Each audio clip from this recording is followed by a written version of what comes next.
Penyerahan 15 WNA ke Rudeni Manado.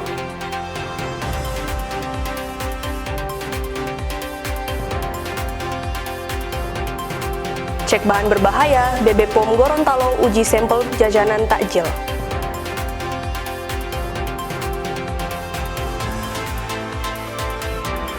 Menunggu waktu berbuka puasa di Masjid Raya Baitul Khairat, Kota Palu.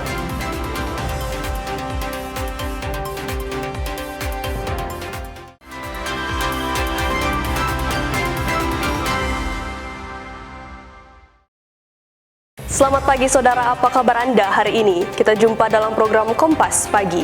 Selain 3 berita utama tadi, Anda juga bisa menikmati sejumlah informasi menarik lainnya yang dihimpun tim redaksi Kompas TV.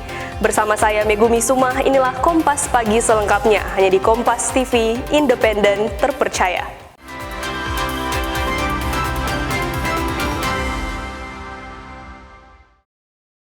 Saudara, Satuan Reserse Narkoba Polresta Palu menangkap 1 orang kurir narkoba. Dari tangan tersangka, polisi menyita 3 paket narkoba jenis sabu-sabu seberat 2 kg.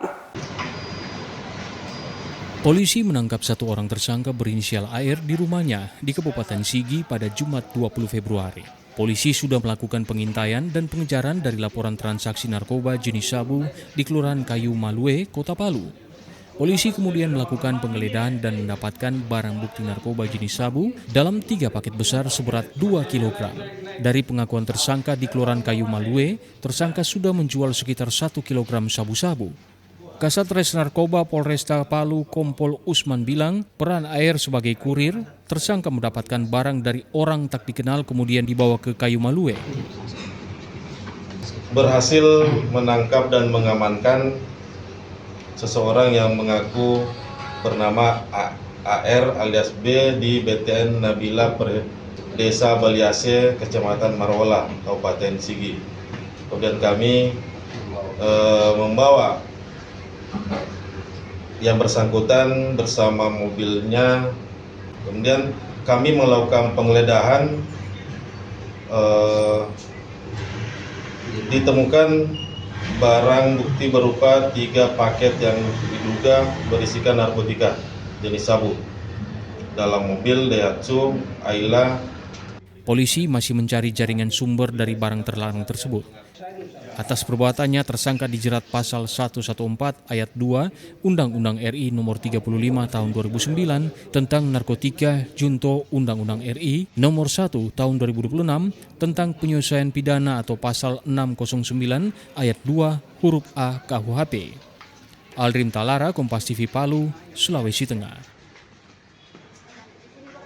Saudara, Satuan Lalu Lintas Polres Bitung, Sulawesi Utara melakukan operasi penertiban aksi balap liar di bulan suci Ramadan. Puluhan sepeda motor disita dan diamankan di Polres Bitung. Operasi penertiban aksi balap liar dilakukan Satlantas Polres Bitung pada Sabtu malam di ruas Jalan AA Maramis, tepatnya di Kelurahan Kadaodan, Kota Bitung. Sejumlah anak muda yang terlibat aksi balap liar berhasil dicegat dan kendaraan yang digunakan dalam aksi tersebut disita dan diamankan di Mapolres Bitung. Asalnya tindakan balap liar tersebut selain mengganggu pengguna jalan lainnya juga mengancam keselamatan warga. Operasi dipimpin langsung Kasat Lantas AKP Dwi Dea Anggriani juga mengamankan puluhan sepeda motor yang menggunakan knalpot brong yang dinilai mengganggu kenyamanan warga. Jadi kita memang sepanjang bulan Ramadan ini kita melaksanakan patroli subuh, namun karena ini malam minggu, memang terkadang di Kota Bitung ini setiap malam minggu anak-anak muda itu berkumpul untuk melakukan aksi balap liar. Dan kemudian seperti yang dilihat di belakang saya ini adalah kendaraan-kendaraan yang tadinya digunakan untuk balap liar pada saat sebelum kami datang. Kemudian pada saat kami datang, mereka beberapa ada yang bisa kita amankan di sini, namun sebagian ada yang kabur atau lari. Jadi ini juga kami himbau juga kepada seluruh masyarakat Kota Bitung, kiranya pada saat terutama untuk bulan Ramadan saat ini, ya kan, untuk lebih memperhatikan kembali anak-anaknya agar tidak melaksanakan aksi-aksi balap liar ini. Dan kemudian juga tolong menggunakan knalpot standar saat berkendara, baik itu roda 2 maupun roda 4. Kendaraan yang diamankan polisi bisa segera diambil, namun pemilik kendaraan harus melengkapi semua persyaratan kendaraan, termasuk mengganti knalpot brong dengan knalpot standar. Jimmy Anis, Kompas TV Bitung, Sulawesi Utara. Saudara dukung program Indonesia Asri, Bupati Minahasa Utara Jone Ganda perintahkan Satpol PP Minut lakukan pembersihan baliho dan kendaraan kontainer yang diparkir sembarangan. Hal ini juga dilakukan untuk mempercantik keindahan kawasan sehingga bisa mendukung dan menggerakkan sektor pariwisata di Kabupaten Minahasa Utara. Belum lama ini Satuan Polisi Pamung Praja Kabupaten Minahasa Utara melakukan pembersihan baliho yang tanpa izin yang terpampang di sejumlah sudut jalan kabupaten. Tak hanya itu, Satpol PP juga melakukan pengembosan sejumlah kontainer yang terparkir di badan jalan dan dinilai mengganggu ketertiban serta estetika. Penertiban ini dilakukan sepanjang Jalan Soekarno, Jalan Protokol Manado Bitung, hingga ruas Jalan Syukur Likupang yang menjadi salah satu akses menuju destinasi pariwisata super prioritas. Langkah tegas ini merupakan tindak lanjut program Indonesia Asri dari Presiden dan program Gerakan Jaga Kebersihan Wilayah dan Lingkungan atau JGWKL yang digalakan untuk menciptakan lingkungan bersih, tertib dan nyaman bagi masyarakat maupun wisatawan. Ya begitu juga pada saat kami melakukan Rakornas, saya dan Pak Wakil hadir di Rakornas pemerintah pusat yang dipimpin langsung atau dihadiri oleh Pak Presiden, Pak Wakil Presiden, seluruh kementerian. Di dalam perintah dari Pak Presiden bahwa kita melakukan program ASRI. Ya, sebenarnya Kabupaten Minahasa Utara kita sudah dari periode pertama kami sudah ada program yaitu Jumpa JGKWL yang kira-kira konteksnya juga kurang lebih sama. Nah, dalam hal ini ada tambahan-tambahan yang diminta oleh Pak Presiden, termasuk dalam hal ini penertiban baliho-baliho yang ada yang merusak pemandangan. Penertiban akan dilakukan secara berkala dan berkelanjutan agar tercipta kepatuhan serta kesadaran bersama dalam menjaga kebersihan dan keindahan wilayah. Pemkab Minahasa Utara berharap langkah ini mampu mendorong pertumbuhan pariwisata dan memberikan dampak positif bagi perekonomian masyarakat di Bumi Kelabat. Tim Liputan Kompas TV Minahasa Utara, Sulawesi Utara. Saudara, kantor imigrasi kelas 1 TPI Palu menyerahkan 15 orang warga negara asing ke rumah detensi imigrasi Manado Selasa pagi. 15 deteni ini sebelumnya ditampung di Rudenim Palu selama sebulan setelah berhasil diselamatkan nelayan lokal di Sulawesi Tengah saat terombang-ambing di perairan Laut Buol, Sulawesi Tengah. Sebanyak 15 orang warga negara asing diduga warga Filipina dipindahkan dari rumah detensi imigrasi Palu ke rumah detensi imigrasi Manado, Sulawesi Utara. Dalam keterangannya, Kepala Kantor Imigrasi Kelas 1 TPI Palu, Muhammad Akmal bilang, 15 WNA ini sebelumnya ditemukan nelayan setempat terombang-ambing di perairan Laut Buol, Sulawesi Tengah dalam perjalanan laut menggunakan perahu dari Filipina menuju sebuah pulau di wilayah Malaysia. Di Rudenim Palu mereka ditampung selama kurang lebih 1 bulan dengan kebutuhan dasar seperti pakaian dan minuman dipenuhi oleh pihak imigrasi. Kami akan menyerahkan 15 orang warga negara Filipina yang tadinya itu terdampar di Kabupaten Buol, Sulawesi Tengah, kurang lebih sebulan berada di rumah detensi imigrasi Palu. Pada hari ini kami serahkan dalam keadaan sehat sebanyak 15 orang. Bayi ada 7 orang, 8 orang bayi, dewasa 7 orang. Selanjutnya, pihak imigrasi akan melakukan koordinasi dengan Konsulat Jenderal Filipina di Manado untuk proses verifikasi dokumen dan proses pemulangan ke negara asal. Setelah kita terima kurang lebih 15 yang diduga warga negara asing, warga negaraan Filipina. Ya, setelah ini kami berkoordinasi dengan Konjen Filipina untuk memastikan warga negaraan dari mereka. Pada saat informasi dari kantor imigrasi Palu, kami langsung berkoordinasi dengan pihak Konsulat Jenderal Filipina di Manado. 15 WNA ini terdiri dari 6 orang dewasa dan 9 anak-anak yang sebagian besar masih di bawah 5 tahun. Yana Mekesingal, Kompas TV Manado, Sulawesi Utara.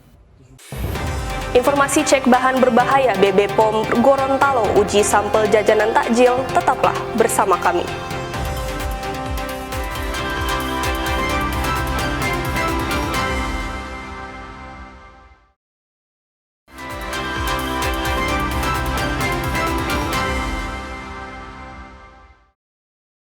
Terima kasih Anda masih bersama kami di Kompas Pagi. Saudara, Balai Besar POM Gorontalo melakukan uji sampel jajanan takjil yang dijual di kawasan Universitas Negeri Gorontalo. Sebanyak 34 sampel makanan dan minuman langsung diuji di lokasi menggunakan laboratorium berjalan untuk mendeteksi kandungan bahan berbahaya. Tim gabungan dari Balai Besar POM di Gorontalo bersama Dinas Kesehatan, Perindustrian, dan Ketahanan Pangan menyisir pedagang takjil di sekitar kampus Universitas Negeri Gorontalo. Sebanyak 34 sampel makanan dan minuman diambil secara acak, mulai dari kue berwarna, mie, es buah, hingga ikan suwir. Sampel tersebut langsung diuji di lokasi menggunakan laboratorium berjalan untuk mendeteksi kandungan bahan berbahaya. Ngambil hampir 34 sampel takjil, itu terdiri dari minuman warna, kemudian kue berwarna, mie, kemudian juga ada lemper, es buah, kemudian sampai batagor, bakwan, dan ikan suwir. Dari semuanya kita lakukan pengawasan, laboratorium pengujian kita cek, namanya terkait dengan mengandung bahan berbahaya atau tidak. Dari hasil pengawasan dan hasil pengujian kita dapatkan, alhamdulillah semuanya negatif. Mengandung bahan berbahaya formalin, borak, berdamide, dan metanin yellow. Meskipun tetap kita berikan edukasi kepada pedagang, utamanya untuk mempertahankan sumber bahan pewarnanya maupun bahan tambahan pangannya. Itu yang kita temukan. Meski hasilnya negatif, BB POM tetap memberikan edukasi kepada pedagang agar terus mempertahankan kualitas bahan baku. Masyarakat juga diminta aktif melaporkan ke BP POM Gorontalo jika menemukan jajanan dengan ciri mencurigakan, seperti warna yang terlalu mencolok atau tekstur yang terlalu kenyal. Warga diingatkan untuk selalu melakukan cek kemasan, label, izin edar, dan kadaluarsa. Agustiar, Israhayu, Ramatia, Kompas TV, Gorontalo. Saudara, di bulan suci Ramadan menjadi momentum memperbaiki diri bagi warga binaan di Lembaga Pemasyarakatan kelas 2A Kota Gorontalo. Melalui program pembinaan keagamaan, para warga binaan kini lebih memperdalam belajar membaca Al-Quran. Suasana berbeda tampak di dalam lapas kelas 2A Kota Gorontalo selama bulan Ramadan. Puluhan warga binaan terlihat kusuk mengikuti pembelajaran membaca Al-Quran. Kegiatan ini merupakan hasil kerjasama antara pihak lapas dengan kantor Kementerian Agama Provinsi Gorontalo serta kantor urusan agama Kota Gorontalo. Para penyuluh agama secara rutin memberikan bimbingan mulai dari pengenalan huruf hijaya hingga tauhid.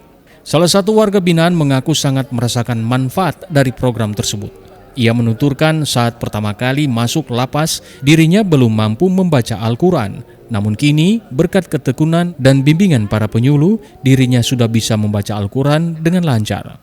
Waktu luang selama menjalani masa binaan pun dimanfaatkannya untuk memperdalam ilmu agama, termasuk belajar membaca dan menulis Al-Quran.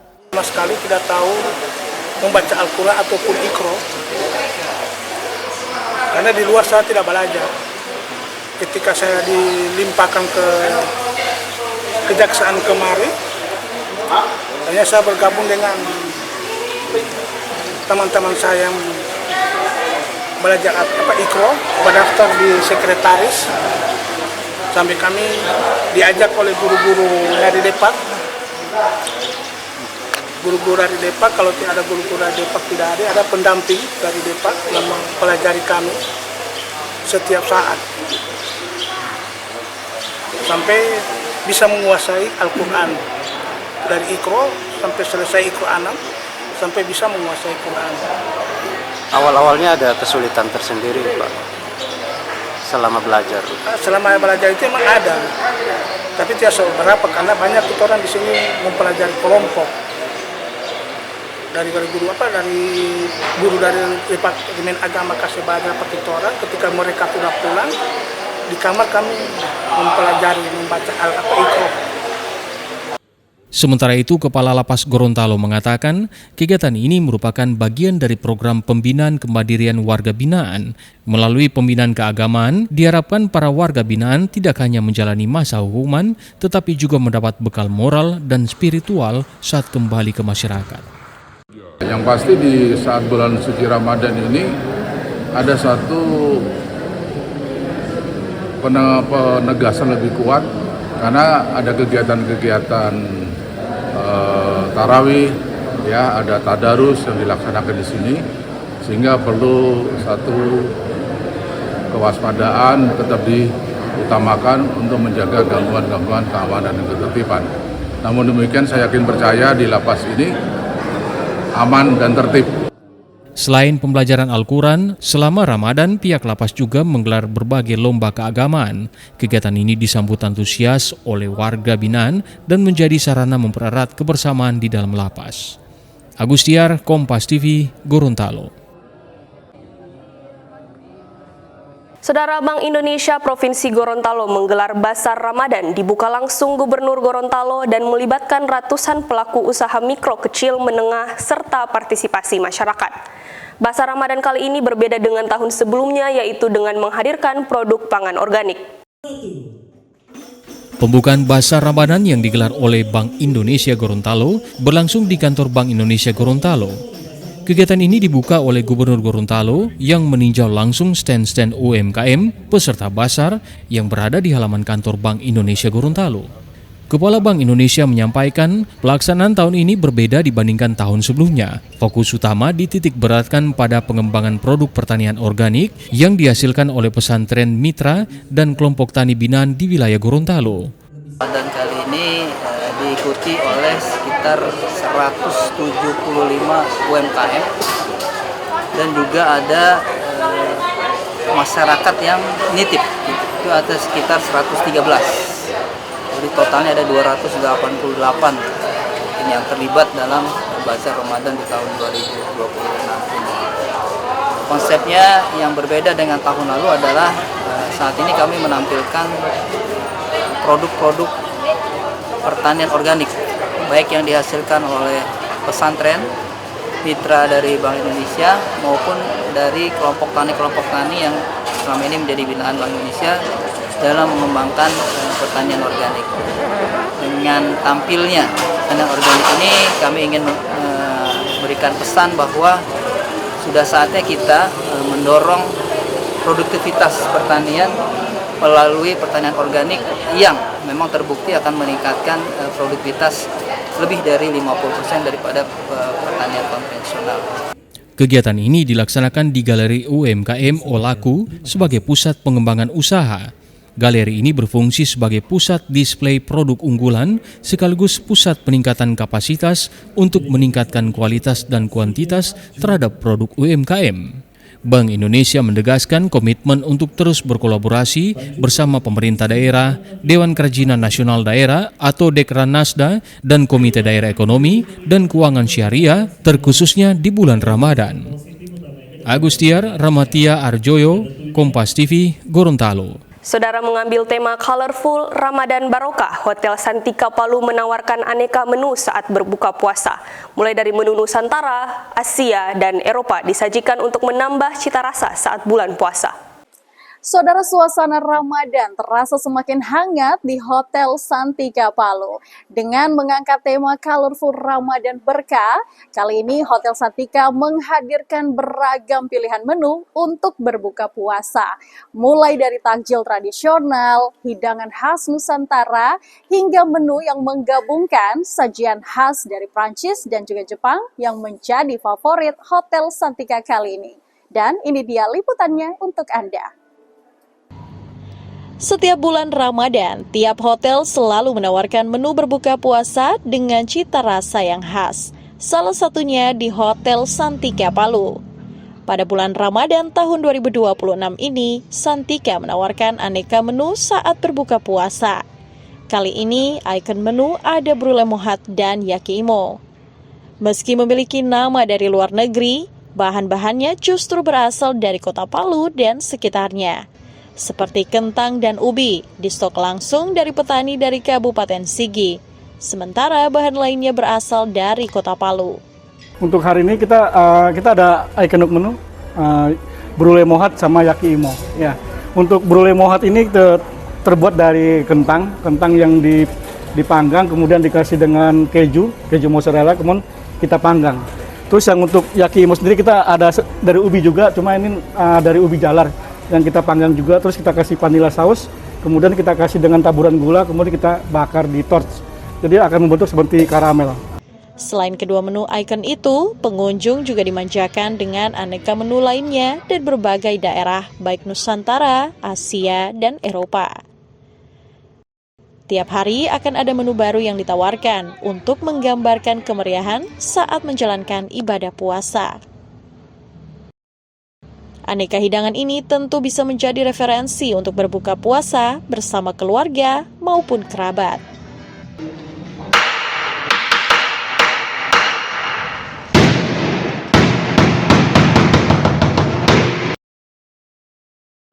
Nah, saudara, dengan konsep hidangan yang variatif, Hotel Santika Palu menjadi salah satu alternatif tempat berbuka puasa bersama di Kota Palu selama Ramadan. Nada Rahman, Aldrin Palara, Kompas TV, Palu, Sulawesi Tengah.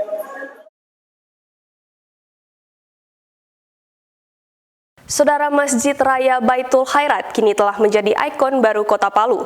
Di bulan Ramadan, masjid megah ini ramai dikunjungi warga sebagai lokasi favorit untuk menunggu waktu berbuka puasa. Saudara, saat ini saya berdiri di kawasan Masjid Raya Baitul Khairat Palu yang terletak di Jalan W.R. Supratman, Kota Palu, Sulawesi Tengah. Masjid ini menjadi salah satu bangunan termegah di Kota Palu dan kini menjadi pusat kegiatan atau aktivitas-aktivitas keagamaan umat Islam, khususnya menjelang ibadah-ibadah khusus dan juga Hari Raya Besar Islam.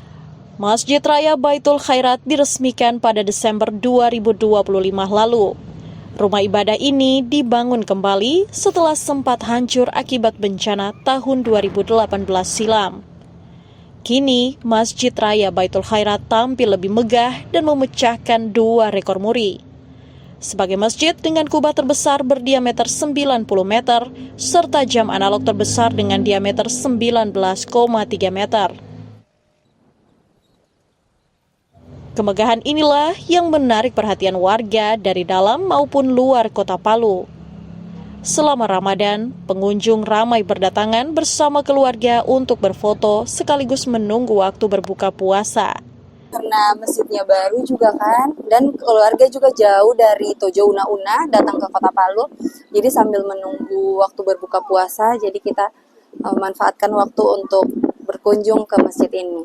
Dan saya diajak oleh anak saya datang berkunjung di masjid ini, betapa indahnya, betapa megahnya. Karena saya tahu kemarin ini katanya sudah diresmikan oleh Bapak Gubernur, maka saya melihat langsung bagaimana keadaannya. Karena dari tahun 70-an ke 80-an kemarin, tadi kini belum sebegini di Palu, tapi ternyata perkembangannya cukup bagus. Kehadiran Masjid Raya Baitul Khairat tidak hanya menjadi simbol kebangkitan pasca bencana, tetapi juga menjadi ikon wisata religi baru kebanggaan masyarakat. Saudara, Masjid Raya Baitul Khairat Palu bukan sekedar masjid megah dengan bangunan arsitektur yang memukau. Lebih dari itu, masjid ini merupakan simbol persatuan, pendidikan, dan kebangkitan masyarakat Sulawesi Tengah. Tim Liputan, Kompas TV, Palu, Sulawesi Tengah. Saudara, informasi Gubernur Selvanus hadiri penetapan Ranperda RT RW Sulut 2025-2044 akan kami hadirkan usai jeda.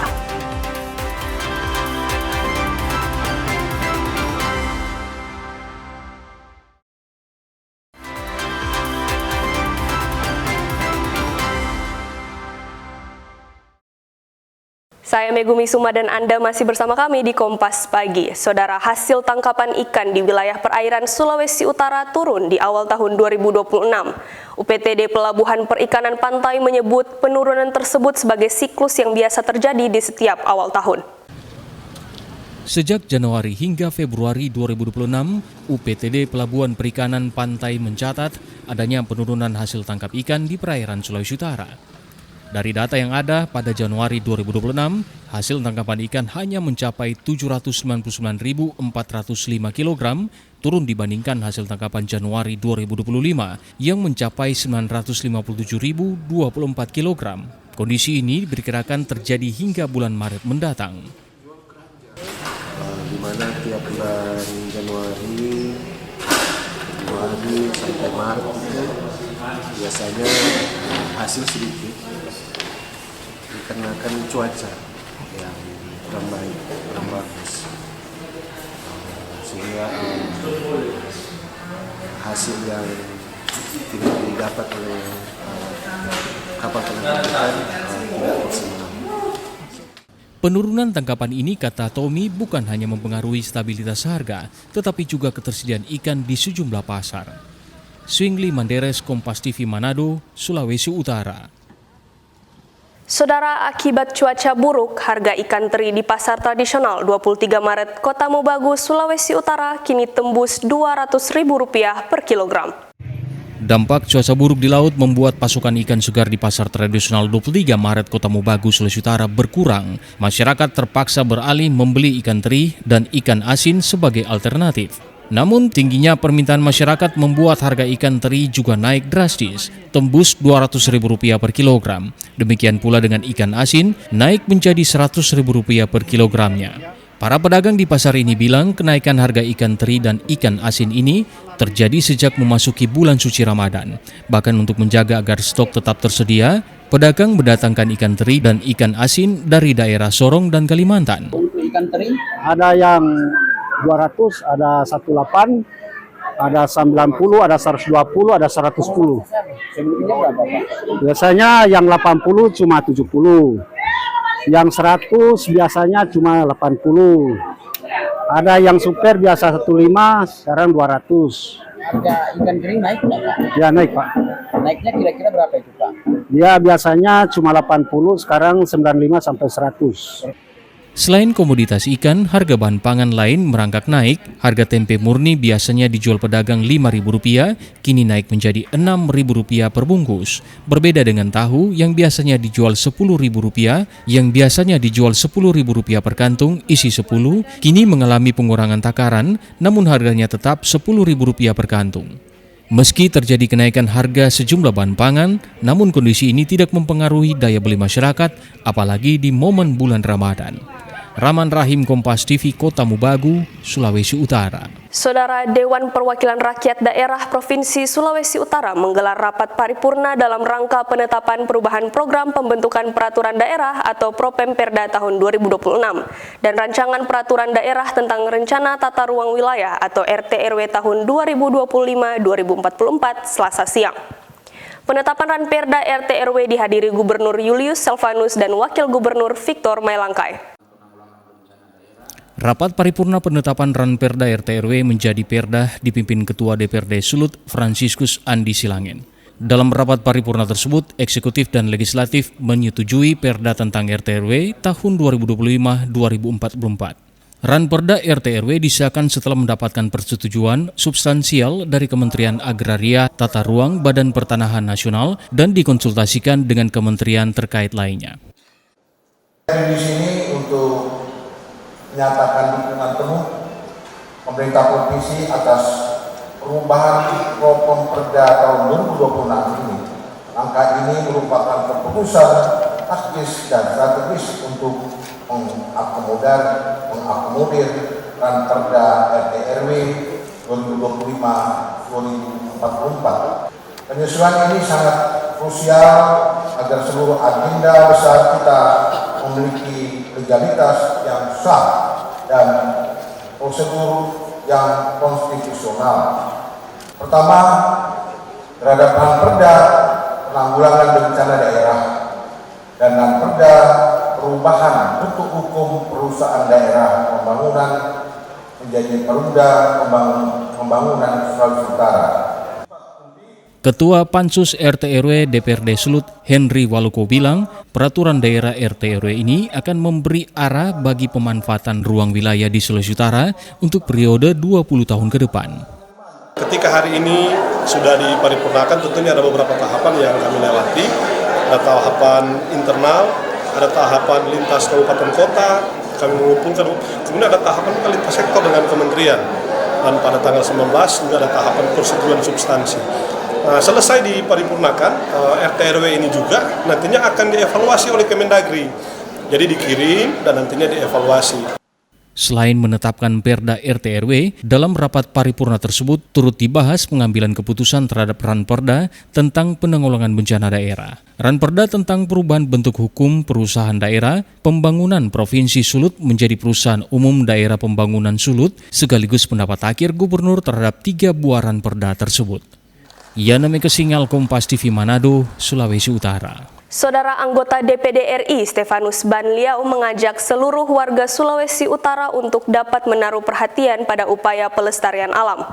Pernyataan itu ia sampaikan ketika melaksanakan aksi tanam pohon di Desa Tiwoho, Kecamatan Wori, Minahasa Utara, Selasa pagi. Bersama warga dan perangkat desa Tiwoho, Kecamatan Wori, Minahasa Utara, anggota DPD RI Stefanus Leo melaksanakan penanaman bibit pohon lengkeng dan pohon pala di pinggiran sungai Paimbinang. Aksi itu, kata Stefanus, menjadi upaya dalam menjaga kelestarian alam serta sumber mata air yang selama ini dipakai warga untuk kebutuhan sehari-hari. Ia mengharapkan penanaman puluhan bibit pohon itu selain menjaga kelestarian alam, namun juga mampu membangun kesadaran warga. Sebagai wujud implementasi kemitraan DPD RI dengan Kementerian Desa melalui program Green Village dan Green Demokrasi, di mana mau mengajak mengingatkan seluruh komponen dan elemen masyarakat untuk menjaga kelestarian alam lingkungan hidup, apalagi di lokasi penanaman pancuran, di situ ada sumber mata air yang merupakan sumber mata air bagi warga desa Tiwoho. Ini juga mau mengingatkan dan mengajak supaya menjaga sumber mata air yang memberikan nilai tambah kehidupan masyarakat di Tiwoho dan sekitarnya. Selain kampanye pemeliharaan lingkungan, Stefanus Leo juga menggelar gerakan pasar murah yang berkolaborasi dengan Bulog Sulutgo. Ia menyebut gerakan pasar murah ini menjadi langkah penting dalam menjamin ketersediaan pangan bagi warga, terutama dalam momentum bulan puasa. Singli Manderes, Kompas TV Minahasa Utara, Sulawesi Utara. Saudara, hadir dengan misi membangkitkan kreativitas dan jiwa kompetitif generasi muda, sebuah pagelaran dan lomba digelar Ikatan Pemuda Tionghoa Indonesia Sulawesi Utara di Manado Town Square 1 Sabtu malam pekan lalu. Atraksi dan penampilan barongsai menjadi pembuka kegiatan pagelaran dan lomba bertajuk Manado IPTI Sulutgo Talent tahun 2026 yang berlangsung di Atrium Manado Town Square 1. Adapun lomba yang digelar masih dalam rangkaian peringatan Imlek 2577 Kongsili ini, antara lain lomba olahraga wushu, menyanyi Mandarin, MC Mandarin, storytelling Tionghoa, dance Tionghoa, hingga permainan alat musik Tionghoa. Penyelenggara bilang kegiatan ini bertujuan mengasah kreativitas sekaligus jiwa kompetitif, penghormatan terhadap budaya dan tradisi Tionghoa, serta kemajemukan masyarakat Indonesia. Untuk kita bersama-sama dengan kerendahan hati mau merangkul semua elemen, terutama untuk menggerakkan anak muda berinovasi dan juga melaksanakan segala hal-hal yang bisa dilaksanakan, mengembangkan potensi yang ada untuk kemudian bisa merancang, begitu ya, apa ke depan yang bisa kita gali dari budaya Tionghoa, tetapi kita formulasikan menjadi sesuatu hal yang baru, jadi lebih fresh, dan kita bisa berkontribusi untuk negara kita Indonesia. Gelaran lomba ini terbuka untuk umum dengan peserta berpartisipasi datang dari berbagai kelompok dan sekolah, termasuk siswa dari Sekolah Rakyat Menengah Pertama 21 Kota Manado. Kami sangat bersyukur bisa berpartisipasi di kegiatan ini, terutama di kegiatan Go Talent, dan kami sangat merasa bisa membangun solidaritas bagi kami anak-anak bangsa di Indonesia. Pagelaran dan lomba ini merupakan rangkaian kegiatan yang diinisiasi DPW Ikatan Pengusaha Tionghoa Indonesia Sulawesi Utara serta Paguyuban Sosial Marga Tionghoa Indonesia dalam momen perayaan Imlek 2577 Kongsili di Kota Manado, Sulawesi Utara. Yana Mekesingal, Kompas TV Manado, Sulawesi Utara. Satgas Pangan Sulawesi Selatan sidak pasar cek harga bahan pokok. Tetaplah bersama kami.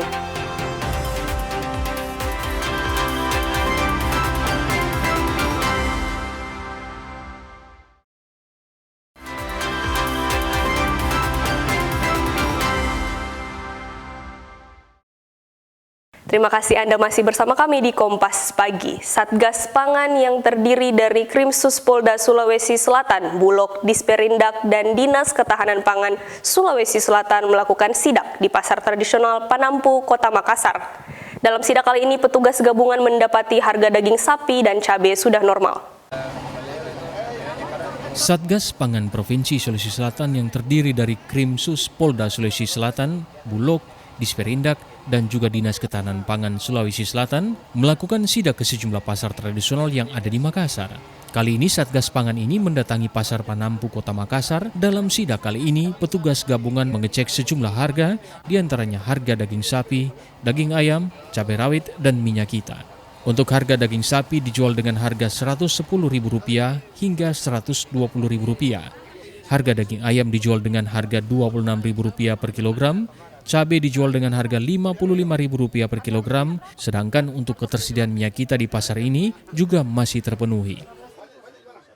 Baik, jadi kami dari Satgas Saber Pelanggaran Harga, Mutu dan Keamanan Pangan yang terdiri dari koordinator dari Reskrim Polda Sulsel, kemudian dari Bulog, Dinas Ketapang, Dinas Perdagangan, dan Dinas Perizinan. Kemudian kerjasama dengan Kepala Pasar, secara mobile kita mengunjungi dan melakukan pengawasan terhadap sejumlah pasar yang ada di Makassar. Saat ini kita berada di Pasar Panampu untuk memantau harga, kemudian mutu dan keamanan pangan, dan apakah tersedia stok. Dan alhamdulillah kita bisa saksikan dari pemantauan kita, harga semua di bawah harga acuan pemerintah dan harga eceran tertinggi, sehingga kondisi pangan bisa disimpulkan bahwa saat ini dalam kondisi aman, masyarakat tidak perlu panik karena stok tersedia. Sidak yang dilakukan ini untuk memastikan harga bahan pokok saat Ramadan aman dan untuk menghindari adanya pedagang yang melakukan penimbunan bahan pokok dan permainan harga. Rama Pratama, Kompas TV Makassar, Sulawesi Selatan. Banyak cara dilakukan untuk mempererat tali silaturahmi antar warga di tingkat rukun tetangga atau RT, seperti dilakukan warga RT 06 Jalan Bahagia, Kelurahan Bonggoya, Kota Kendari, di mana jalan disulap jadi tempat berbuka puasa. Sebanyak 100 meja terjejer rapi di sepanjang jalan kurang lebih 150 meter. Meja-meja yang berjejer ini bukanlah meja jajanan pedagang yang berjualan takjil, melainkan meja para warga yang sengaja dijejer untuk acara buka puasa bersama. Cara unik itu dilakukan warga RT 6 Jalan Bahagia, Kelurahan Bonggoya, Kecamatan Wuawua, Kota Kendari. Jalan disulap menjadi lokasi buka puasa bersama dengan konsep berbeda dari biasanya. Sebanyak 100 meja terjejer rapi di sepanjang jalan kurang lebih 150 meter. Di atas meja telah tersaji beragam menu takjil seperti es cincau, es pisang hijau, es buah, aneka gorengan hingga buah-buahan. Peserta buka puasa bersama tidak hanya berasal dari warga RT 6, tetapi juga diikuti warga dari lingkungan sekitar. Menjelang waktu berbuka puasa, rangkaian acara diawali dengan sambutan kultum dan doa bersama. Ketua Panitia Buka Puasa Bersama Muhammad Isa Haman mengatakan biasanya buka puasa bersama dilakukan di satu tempat. Dirinya bersama kelompok pemuda Jalan Bahagia sepakat menggelar buka puasa di sepanjang jalan dengan menjejer meja di depan rumah masing-masing warga. Nah, kalau kegiatan kami ini buka bersama itu sebenarnya bukan terinspirasi, lebih kayak bagaimana kita membuat konsep baru tentang kegiatan buka bersama. Nah, biasanya secara umumnya kan buka bersama itu di satu tempat. Nah, kita di sini sepakat kalau kita tidak mau hal yang sama dari yang lain. Jadi kami memilih jalan, kebetulan lorong kami itu jalannya sangat lurus ya dari ujung ke ujung. Jadi secara objek itu kan bagus dilihat, estetiknya dapat. Jadi kami sepakat untuk membuka bersama secara publik di depan jalan setiap warga gitu. Sementara itu Ketua RT 6 Jalan Bahagia Sony mengapresiasi agenda buka puasa bersama yang digagas kelompok pemuda di RT-nya. Ia berharap kegiatan tersebut dapat menjadi agenda tahunan serta menginspirasi warga di lingkungan lain. Kegiatan ini baru awal, mulai pas di 2026 ini. Mulanya adik-adik KKPB mereka punya program ingin berbuat sesuatu yang bagaimana ya, yang bisa lah menjadi contoh untuk di kelurahan-kelurahan atau di tempat-tempat yang lain. Mereka berinisiatif untuk membuat suatu acara buka bersama. Alhamdulillah, setelah jalan waktu berjalan, kegiatan ini sudah mulai nampak-nampak dan mereka juga antusiasnya sangat-sangat bagus. Silvian Syakia, Kompas TV Kendari, Sulawesi Tenggara. Saudara, semangat berbagi dan peduli di bulan suci Ramadan kembali ditunjukkan oleh komunitas pemuda di Makassar bernama OBAS. Melalui aksi sosial bertajuk Gerakan Bersih Masjid, para pemuda turun langsung membersihkan tempat wudhu dan toilet masjid demi memberikan kenyamanan bagi jamaah yang beribadah. Dimulai setahun yang lalu, kegiatan difokuskan pada area tempat wudhu dan toilet yang menjadi fasilitas vital bagi jemaah, terutama saat Ramadan, di mana intensitas ibadah meningkat, baik untuk sholat 5 waktu, tarawih, hingga itikaf. Dalam kegiatan tersebut, para relawan membawa perlengkapan kebersihan seperti sikat, cairan pembersih lantai, disinfektan, hingga alat penyemprot air bertekanan tinggi. Mereka membersihkan lantai, dinding, saluran air, hingga memastikan toilet dalam kondisi higienis dan tidak berbau. Abdul Jalir, koordinator komunitas OBAS ini bilang bahwa aksi bersih-bersih ini bukan hanya dilakukan saat Ramadan, melainkan telah berjalan secara konsisten selama 1 tahun terakhir. Selama 1 tahun ini, sudah ada 56 masjid yang dibersihkan di berbagai wilayah Kota Makassar. Assalamualaikum warahmatullahi wabarakatuh. OBAS Indonesia itu bergerak di bidang kegiatan sosial, terutama pembersihan tempat wudhu dan toilet. Kami beranggota sekitar 15 anggota. Kalau masalah donasi, kadang kita patung-patungan sama anggota OBAS Indonesia. Terkadang juga kita dapat dari donasi yang support OBAS seperti pembersih toilet dan tempat wudhu. Oke. Kalau untuk ininya sendiri seperti apa? Kriteria masjid itu seperti apa? Biasanya itu kita yang paling kami bersihkan itu biasa di pinggir jalan ya, karena di situ kebanyakan yang kotor dan sangat tidak terurus. Dan semoga OBAS Indonesia juga bisa terbantu marbot masjid. Kedepan, komunitas pemuda ini menargetkan lebih banyak masjid yang dapat dijangkau, sehingga semakin banyak rumah ibadah yang bersih, nyaman, dan layak digunakan oleh masyarakat dalam menjalankan ibadah, khususnya di bulan suci Ramadan. Rama Pratama, Kompas TV Makassar, Sulawesi Selatan.